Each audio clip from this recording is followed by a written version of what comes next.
Hi, my name is Ravi और आप मुझे देख रहे हैं RN रवि नर्सिंग एकेडमी पर। आज जो टॉपिक हम डिस्कस करने वाले हैं वो है ऑरल थ्रश। ये जो टॉपिक है वो भी नियोनेट से रिलेटेड है एंड इससे पहले हमने ऑप्थेल्मिया नियोनेटल को डिस्कस किया है। वो भी नियोनेटल जो पीरियड है उसी से रिलेटेड एक कंडीशन होती है। इस सीरीज में हम नेक्स्ट जो टॉपिक ले रहे हैं वो है ऑरल थ्रश। यहाँ पर सबसे पहले हम डिस्कस करेंगे डेफिनेशन को, देन उसके बाद यहाँ पर जो भी कॉजेज हैं इसके लिए रेस्पॉन्सिबल उनको डिस्कस करेंगे और सबसे लास्ट में हम यहाँ पर ट्रीटमेंट को डिस्कस करेंगे। तो चलिए फिर शुरू करते हैं आज का हमारा topic oral thrush. Oral thrush में हमें क्या देखने को मिलता है कि ये एक टाइप का इन्फेक्शन है और इसमें मेनली जो एरिया अफेक्ट हो रहा है वो बकल कैविटी है। तो यहाँ पर जो म्यूकस मेम्ब्रेन है और साथ में जो टंग का एरिया है, इस एरिया के अंदर हमें जो इन्फेक्शन के साइन है वो देखने को मिलते हैं। तो यहाँ पर जो मेन इसका रीज़न है वो कैंडिडा एल्बिकेंस, वो इसके लिए रेस्पॉन्सिबल होता है। ये एक टाइप का फंगस होता है और यहाँ पर आप देखेंगे कि अगर इस टाइप का जो इन्फेक्शन है वो अगर प्रोड्यूस हो रहा है, यहाँ पर इस तरीके के सिम्टम्स देखने को मिल रहे हैं किसी बेबी के अंदर, तो इसका जो मेन रीज़न है वो क्या हो सकता है कि या तो जो फीडिंग बॉटल्स हैं उसकी वजह से वो स्प्रेड हो रहा है, या फिर टीड्स जो आपने देखे होंगे कुछ शहद से भरे हुए जो निपल्स होते हैं जो बच्चों को दे दिए जाते हैं जब मदर बिजी होती हैं थोड़ी, तो वो बच्चों को इस तरीके की जो एक इक्विपमेंट होती है वो दे दी जाती है। तो इस वजह से भी ये जो इन्फेक्शन है वो डेवलप हो सकता है, या फिर नर्सेस के हैंड्स के थ्रू भी, अगर हैंड्स अनहाइजीनिक है तो इस वजह से जो इन्फेक्शन है वो बेबी को पास हो जाता है, या फिर जो मदर के निपल्स हैं वो इन्फेक्टेड हैं, या फिर यहाँ पर जो वेजाइना है वो भी अगर इन्फेक्टेड है तो उस वजह से भी जो ऑरल थ्रश है वो यहाँ पर डेवलप हो सकता है। तो ये कुछ मेन रीज़न है जिनकी वजह से डेवलप होता है और रिज़ल्ट हमको देखने को मिलता है ऑरल थ्रश के रूप में कि यहाँ पर जो बकल कैविटी है और जो टंग का एरिया है यहाँ पर हमें कुछ वाइटिश जो एक लाइनिंग होती है वो यहाँ पर डेवलप हो जाती है इस कंडीशन के अंदर, इस इन्फेक्शन के अंदर। इसको आप अच्छे से आइडेंटिफाई कर पाएँ, इसके लिए मैं आपको कहूँगी कि आप एक बार गूगल कीजिए और इस पिक्चर को अच्छे से एक बार देखिए कि जो ऑरल थ्रश की कंडीशन है उसके अंदर आपको किस तरीके की जो कंडीशन है वो देखने को मिलती है, ताकि आपको जो पिक्चर है वो बिल्कुल क्लियर हो जाए कि ऑरल थ्रश की जो कंडीशन है उसमें हमें इस तरीके की फाइंडिंग देखने को मिलेंगी।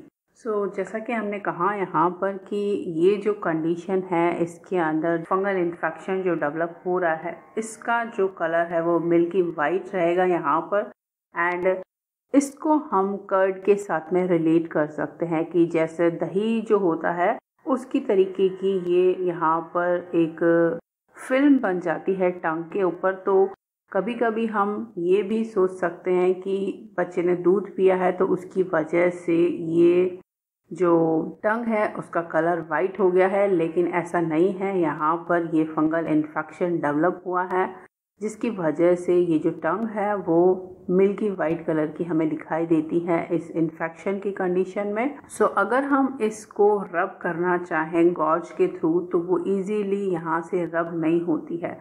फिर हम इसको आइडेंटिफाई कर सकते हैं इजीली कि ये जो कंडीशन है वो ऑरल थ्रश की कंडीशन है, कोई नॉर्मल कंडीशन नहीं है कि बेबी ने फीड किया है, दूध पिया है तो उसकी वजह से ये हुआ है, लेकिन ये कंडीशन जो है वो एक इन्फेक्शन डेवलप हुआ है, उसी की वजह से जो टंग का कलर है वो मिल्की वाइट हमें यहाँ पर दिखाई देगा। एंड मोस्टली ये जो कंडीशन है वो कब अपीयर होती है, यहाँ पर यूजुअली ये जो कंडीशन है वो लेट फर्स्ट वीक के अंदर या फिर ड्यूरिंग सेकेंड वीक में ही हमें देखने को मिलती है। तो ये ध्यान रखना है, टाइम ड्यूरेशन ध्यान रखना है कि ऑरल थ्रश की जो कंडीशन है वो फर्स्ट वीक है उसके लेट जो ड्यूरेशन है उसमें स्टार्ट होती है, या फिर जो सेकेंड वीक है उसमें भी हमें कॉमनली देखने को मिल सकती है। सो ऐसी कंडीशन में जो बेबी है वो क्या करेगा कि जो भी फीडिंग है उसको वो अवॉइड करेगा, वो इजीली फीडिंग नहीं कर पाएगा। यहाँ पर तो हमें इसको भी आइडेंटिफाई करना है कि बेबी अगर फीड नहीं कर रहा है प्रॉपरली तो क्या रीज़न है इसके पीछे। कहीं इसके पीछे जो इन्फेक्शन है ओरल थ्रश वो तो नहीं है, तो इस तरीके से भी हम इसको डायग्नोस कर सकते हैं। सो ये जो कंडीशन अगर डेवलप हो जाती है तो यहाँ पर इसके ट्रीटमेंट के लिए क्या क्या ऑप्शन हमारे पास अवेलेबल हैं।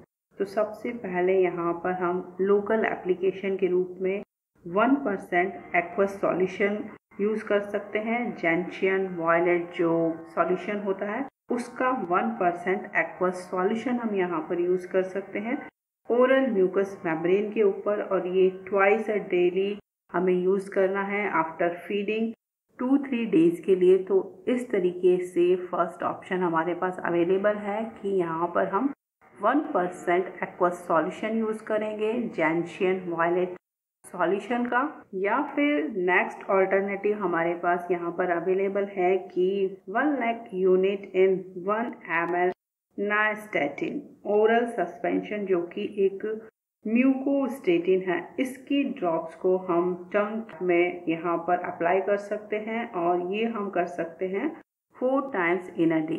सो इससे क्या होगा कि जो हम यहाँ पर फर्स्ट ऑप्शन यूज़ कर रहे हैं उसकी वजह से जो टंग है वो कलरफुल हो जाती है क्योंकि उसका जो एक कलर है वो छोड़ती है। लेकिन अगर हम यहाँ पर 1 lakh यूनिट्स को यूज़ कर रहे हैं नाइस्टेटिन की ओरल सस्पेंशन की, सो वहाँ पर जो टंग है वो कलर नहीं होगी। तो ये एक इसका बेनिफिट है कि टंग यहाँ पर बिल्कुल कलरलेस रहेगी अगर हम इस तरीके के जो सॉल्यूशन को यूज़ कर रहे हैं ड्रॉप्स के रूप में। एंड यहाँ पर हम बोरोग्लिसरीन को भी यूज़ कर सकते हैं। अगर जो टंग है वो रफ हो गई है तो फिर उसको एक सूदिंग सरफेस बनाने के लिए हम यहाँ पर बोरोग्लिसरीन को भी यूज़ कर सकते हैं। तो इस तरीके से जो ओरल थ्रश है उनको ट्रीट किया जाता है। एंड ये जो कंडीशन है इसको हम प्रिवेंट किस तरीके से कर सकते हैं, तो इसके लिए भी यहाँ पर कुछ स्टेप्स हैं जो हमें फॉलो करने होंगे। लाइक जैसे हमने कहा कि ये जो इन्फेक्शन है वो वजाइनल जो फंगल इन्फेक्शन होते हैं उसके थ्रू भी स्प्रेड हो रहा है। तो इस तरीके के जो इन्फेक्शन है उनको बिफोर डिलीवरी ही हमें ट्रीट करना है ताकि जो भी बेबी है वो इन्फेक्ट ना हो।